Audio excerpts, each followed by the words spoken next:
पिछले कुछ समय से आपके पसंदीदा चैनल मालवा मिरर ने कुछ ऐसे विषयों को लेना शुरू कर दिया है, जो हमारे ज्ञान के लिए बहुत ज़रूरी हैं, जो हमारे इतिहास से जुड़े हुए हैं, जो हमारी विरासत से जुड़े हुए हैं और जिनके बारे में ज़बरदस्त भ्रांतियाँ फैल गई हैं। आज जिस विषय को हम लेने वाले हैं, वह विषय है, क्या आर्य बाहर से आए थे? पहली बात। क्या द्रविड़ ही सिर्फ इस भारतीय जो उपमहाद्वीप है इसके मूल निवासी हैं? क्या आर्यों और द्रविड़ों का कोई संघर्ष हुआ था? क्या आर्यों ने द्रविड़ों पर अत्याचार किए थे? क्या आर्यों ने जबरदस्ती द्रविड़ों को नॉर्थ से साउथ की तरफ धकेल दिया था और बहुत बड़े भूभाग पर कब्जा कर लिया था? इस तरह के कई विचार, इस तरह के कई प्रश्न हमारे दिमाग में उठते हैं और हम आर्यों को बहुत गलत मानते हैं, आर्यों को बर्बर मानते हैं। हम ऐसा मानते हैं कि ईरान, मेसोपोटामिया की तरफ से आर्य आए थे और उन्होंने यहाँ पर बर्बरता की और यहाँ पर परमानेंट कब्जा कर लिया और जो मूल निवासी थे उनको हाशिए पे पटक दिया। और इसी थ्योरी के चलते आपने देखा होगा कि तमिलनाडु में बहुत बड़ा आंदोलन शुरू हुआ था, इसको भी काफी लंबा समय हो गया, और वो था द्रविड़ आंदोलन। और द्रविड़ आंदोलन का जो मूल स्रोत था, मूल सोर्स था, वो यही था, आर्य द्रविड़ संघर्ष। और उनका कहना था कि द्रविड़ हम लोग हैं और आर्य वो लोग हैं जो नॉर्थ के लोग हैं। इसी कारण से आपने देखा होगा तमिलनाडु में काफी खराब स्थिति है हिंदी को लेकर, हिंदुत्व को लेकर, और जो है अच्छी बातें विचार नहीं है तमिलनाडु में। एक शक्तिशाली ग्रुप में, पूरे तमिलनाडु में नहीं, एक शक्तिशाली ग्रुप में यह स्थिति है। और इसी को चलते जो द्रविड़ जो मूवमेंट शुरू हुआ, तो द्रविड़ मुनित्र कड़गम नाम का एक मूवमेंट शुरू हुआ जिसे डीएमके कहते हैं। फिर उसके बाद डीएमके से फिर जयललिता अलग हुई तो एआईडीएमके हो गया। अब ऐसा हम देखते हैं कि 3 अलग-अलग धड़े द्रविड़ों को लेके ही हो गए हैं। और वो तो भला हो अन्नामलाई जैसे एक आईपीएस ऑफिसर का, जिसने अपनी इतनी अच्छी जॉब छोड़कर जो तमिलनाडु के लोगों को मेन स्ट्रीम जो पॉलिटिक्स है, मेन स्ट्रीम की जो मुख्य धारा की राजनीति है और मुख्य धारा से जोड़ने वाली राजनीति यानी कि पॉजिटिव पॉलिटिक्स की तरफ ले जा रहे हैं तमिलनाडु की पॉलिटिक्स को। अब वहाँ उनको सीटें कितनी मिलती हैं, वो बीजेपी को वहाँ पे जीतती है, हारती है, दैट इज डिफरेंट थिंग, लेकिन एक जन जागरण तो अन्नामलाई ने शुरू कर ही दिया है। तो जब अन्नामलाई जैसे लोग इतना महान काम कर रहे हैं, तो हमारी आपकी भी जिम्मेदारी है कि उस तरह की जो भ्रांतियां हैं, वो जो बातें हैं, उनको हम किसी तरीके से दूर कर सके जितना हो सके।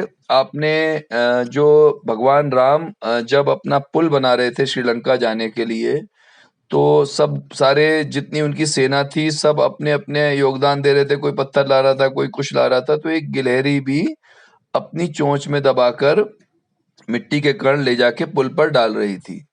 तो जब उससे लोगों ने कहा कि तुम क्या कर लोगी, तुम जरा सी इससे तुम्हारी ये जो मिट्टी के कण है इससे कोई पुल बन जाएगा, तो उसने कहा कि मैं छोटी हूँ पर मेरा जो योगदान है मुझे पूरा करना है, और इतिहास जब लिखा जाए तब यह ना हो कि गिलहरी चुपचाप बैठी थी और उसने कुछ भी नहीं किया इतने महान काम में।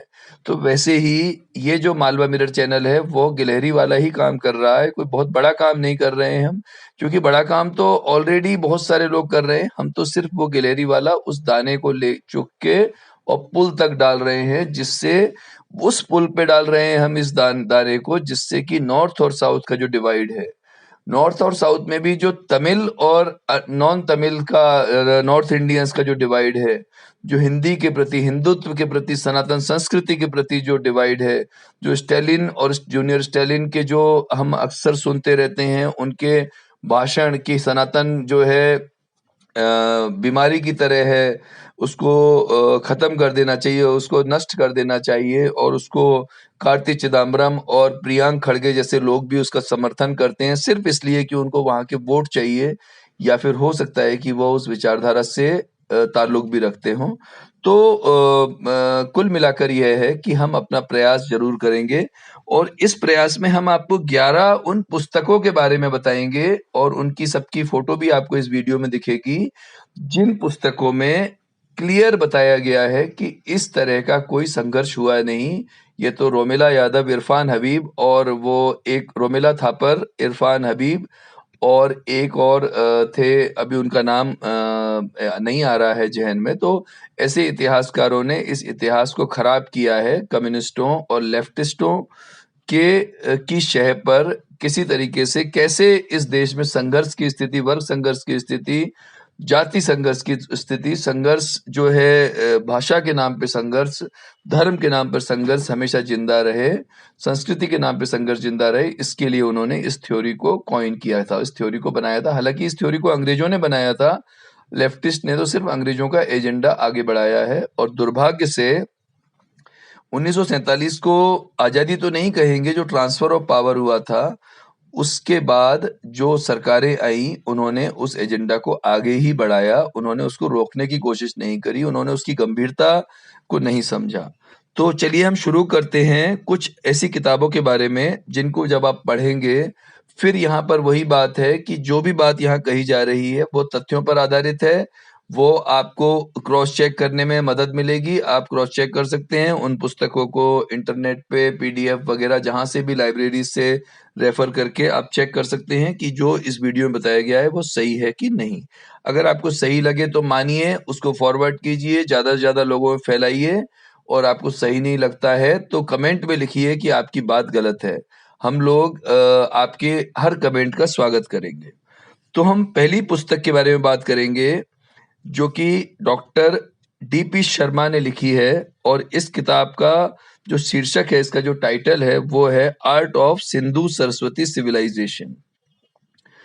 इस पुस्तक में सिंधु घाटी की सभ्यता के बारे में लिखा गया है।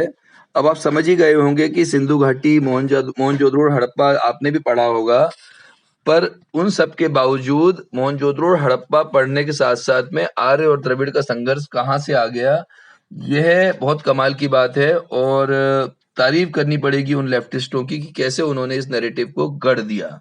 इस पुस्तक में आप पाएंगे कि जब सिंधु घाटी की सभ्यता कितनी पुरानी है और वो लोग कौन थे, वो आर्य थे, द्रविड़ थे, क्या थे, वो सब भी आपको इस पुस्तक में मिल जाएगा। दूसरी पुस्तक जो है वो लिखी तो है डॉक्टर शिकारपुर रंगनाथ राव ने, लेकिन एडिट किया है नलिनी राव ने, और इस पुस्तक का शीर्षक है Sindhu Saraswati civilisation new perspectives. तो इस पुस्तक में भी सिंधु घाटी की सभ्यता को केंद्र में रखकर आर्य द्रविड़ संघर्ष के बारे में पूरा बताया गया है कि आर्य वाकई बाहर से आए थे या यहाँ के थे, या क्या स्थितियां हैं, वो आप पढ़ सकते हैं। तीसरी पुस्तक आपने देखा होगा, जो हमारे जबरदस्त धुआंधार जनरल साहब है, मेजर जनरल जीडी बख्शी, उन्होंने एक पुस्तक लिखी है, the Saraswati civilisation, a paradigm shift in ancient Indian history. अब उन्होंने भी, देखिए आपने देखा होगा, सब लोग, जितने भी लोग लिख रहे हैं उनमें से अधिकतर सरस्वती नदी पर जो सभ्यता थी उसके बारे में बात कर रहे हैं। तो उसके पीछे रीजन ही ये है कि वहीं से हम साबित कर सकते हैं कि आर्य बाहर से नहीं आए थे। तो जनरल जीडी बख्शी की ये पुस्तक भी आप रेफर कर सकते हैं, इसमें बहुत अच्छे से उन्होंने समझाया है। चौथी पुस्तक है बीबी लाल की। बीबी लाल अपने आप में बहुत बड़ा नाम है, इतिहास को लेकर, संस्कृति को लेकर, सभ्यता को लेकर जो नाम है, काफी बड़ा उनका नाम है, और उनकी पुस्तकों को, उनकी लेखनी को काफी ऑथेंटिक माना जाता है, भारत में भी और भारत के बाहर भी।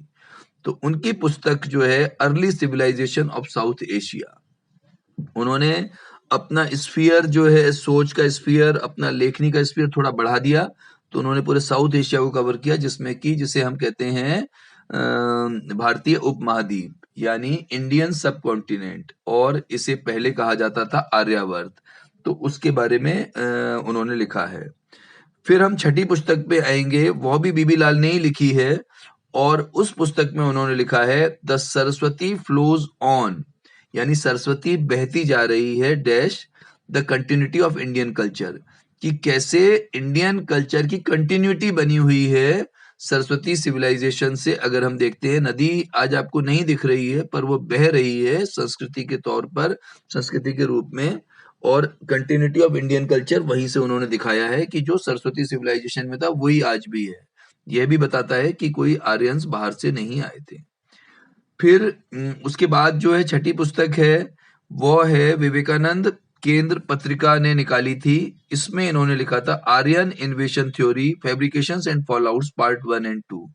इसमें पूरे तरीके, इसमें सीधे हिट किया गया है, इसमें कोई इनडायरेक्ट हिट नहीं किया गया है, इसमें सीधे सीधे हिट किया गया है कि जो आर्यन इन्वेजन, आर्यों के जो आक्रमण की कहानी है वो किस तरह से फैब्रिकेट की गई है, किस तरह से झूठी गढ़ी गई है, उसको पूरा बताया गया है।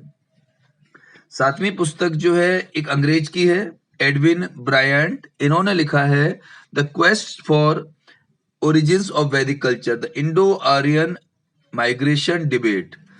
ये बहुत इंटरेस्टिंग किताब है क्योंकि हमारे देश में प्रॉब्लम क्या होती है, भारत का आदमी कुछ भी कहेगा तो नहीं माना जाएगा, पर न्यूयॉर्क टाइम्स में कोई चीज छप जाएगी तो हम तुरंत मान लेंगे नहीं, संडे गार्जियन में छप जाएगी लंदन से तो हम मान लेंगे नहीं, बिल्कुल सही लिखा है।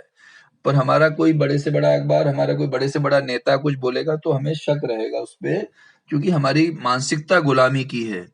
तो इसने, एडविन ब्रेंट ने जो इस बारे में काफी अच्छा लिखा है कि जो माइग्रेशन हुआ था, ऐसा थ्योरी जो लेफ्टिस्ट ने गढ़ी है कि आर्य जो है बाहर से माइग्रेट होकर यहाँ आए थे, उस पर बहुत अच्छे से प्रकाश डाला है, इसको भी पढ़ा जा सकता है।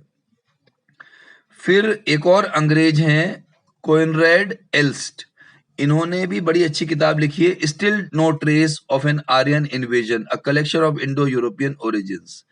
पूरा उन्होंने इंडियन, यूरोपियन सब ओरिजिन्स कहाँ कहाँ से, जो एंथ्रोपोलॉजी होती है, जो मानव विज्ञान होता है, उस मानव विज्ञान को स्टडी किया और विभिन्न सिविलाइजेशंस, विभिन्न रेसेस, अलग अलग संस्कृतियां, अलग अलग जो सभ्यताएं हैं, सब पे स्टडी किया। उन्होंने कहा कहीं कोई ट्रेस नहीं मिल रहा है कि कोई आर्यों ने आक्रमण किया था भारत पर।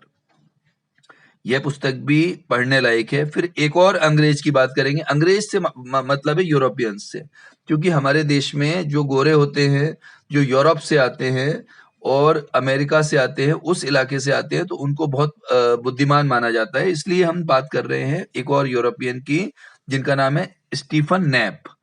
इन्होंने जो किताब लिखी है उसका नाम है Aryan invasion theory, the final nail in its coffin. इसका मतलब ये है कि आर्यों का जो आक्रमण है, आर्यों ने जो भारत पर आक्रमण किया था उसकी थ्योरी है, उसका जो कॉफिन है, उस थ्योरी को जो कॉफिन बन गया है, कॉफिन यानी कि उसका कफन बन गया है। जो आपने देखा होगा क्रिश्चियंस में जब किसी की डेथ हो जाती है, मृत्यु हो जाती है, तो एक लकड़ी का कॉफिन होता है, उसके अंदर रखा जाता है और उसमें बाद में कीलें मारी जाती हैं बॉडी रखने के बाद। तो वो जो आखिरी कील है उसके बारे में इन्होंने लिखा है कि उस कॉफिन में तो डाल ही दिया उस इतिहास को, रोमिला थापर के और इरफान हबीब के, पर उस पर उन्होंने कहा है कि आखिरी कील है आर्यन इन्वेजन थ्योरी पर उस कॉफिन में। ये स्टीफन नैप लिख रहे हैं, पढ़ने लायक पुस्तक है यह भी। अब हम 10वीं पुस्तक के बारे में बात करेंगे, ये A.L. चावड़ा ने लिखी है और इस पुस्तक का नाम है the Aryan invasion myth, how 21st century science debunks 19th century ideology. अब यहाँ देखिए 19th सेंचुरी आइडियोलॉजी इसलिए कही गई है कि अंग्रेजों ने इसको शुरुआत किया था 1857 की जब क्रांति हुई थी हमारी, जो जिसको हम फर्स्ट वॉर ऑफ इंडिपेंडेंस बोलते हैं, पहली स्वतंत्रता आंदोलन बोलते हैं, और अंग्रेज इसको बोलते हैं म्यूटिनी। अंग्रेज बोलते हैं इसको विद्रोह, सैनिक विद्रोह, सैन्य विद्रोह बोलते हैं। तो उसके बाद बहुत सारी चीजें हुई, बहुत सारी अलग अलग थ्योरीज बनी, लोगों ने, किसी ने कहा एजुकेशन बदल दो, किसी ने कहा पुलिस एक्ट ले आओ, किसी ने कुछ, और नए नए तरह के कानून बने जिससे कि दोबारा जो है उस तरह की स्थिति ना बन पाए। अंग्रेजों ने बड़ा दिमाग लगाया था, तो उसके ऊपर जो है 19th सेंचुरी में जो उन्होंने थ्योरी बनाई थी, जिसको आगे रोमिला थापर जैसे लोगों ने आगे बढ़ाया, तो उस 19th सेंचुरी की जो आइडियोलॉजी थी उसको ध्वस्त करती हुई ये पुस्तक है A.L. चावड़ा की। और इसमें उन्होंने कहा कि साइंस ने, जब हम साइंस का इस्तेमाल करेंगे, विज्ञान का इस्तेमाल करेंगे, तो वो जो 19th सेंचुरी की आइडियोलॉजी है, 19वीं शताब्दी की जो विचार है आर्यों के आक्रमण का, वो अपने आप ध्वस्त हो जाएगा। पढ़ने लायक पुस्तक है, जरूर पढ़िए इसको। अब हम आखिरी पुस्तक जो 11वीं पुस्तक जिसके बारे में बात करेंगे, यह लिखी है शिव शास्त्री जी ने और इस किताब का शीर्षक है आर्यन इन्वेजन मिथ और फैक्ट अनकवरिंग द एविडेंस। यानी कि आर्यों का भारत पर आक्रमण सच्चाई है या मिथ्या है, सच्चाई है या मिथ्या है, अनकवरिंग द एविडेंस। और हम सबूत के साथ में उस पूरी बात को अनकवर करेंगे, यार पूरी बात को खोल के रखेंगे। इस पुस्तक में भी बहुत ही अच्छे से लिखा गया है। अब इन सारी पुस्तकों जो आपको फोटो में दिख भी गई होंगी, इन सबको आप देखिए और कहीं ना कहीं इनको रेफर कीजिए और इनसे आपको इस थ्योरी को समझ में आ जाएगा। फिर अगर आपको लगता है कि आपको अच्छे से समझ में आ गया है तो आप स्वयं लोगों को बताइए, खुद वीडियो बनाइए, खुद पब्लिक में भाषण दीजिए और इस बात को फैलाइए कि ये थ्योरी गलत है। और अगर आप वैसा नहीं कर सकते हैं तो इसी वीडियो को शेयर कीजिए अधिक से अधिक लोगों में, पर शेयर तभी कीजिए जब आप सेटिस्फाइड हो, जब आप संतुष्ट हो जाएं कि हाँ बात जो कही जा रही है वो सही है।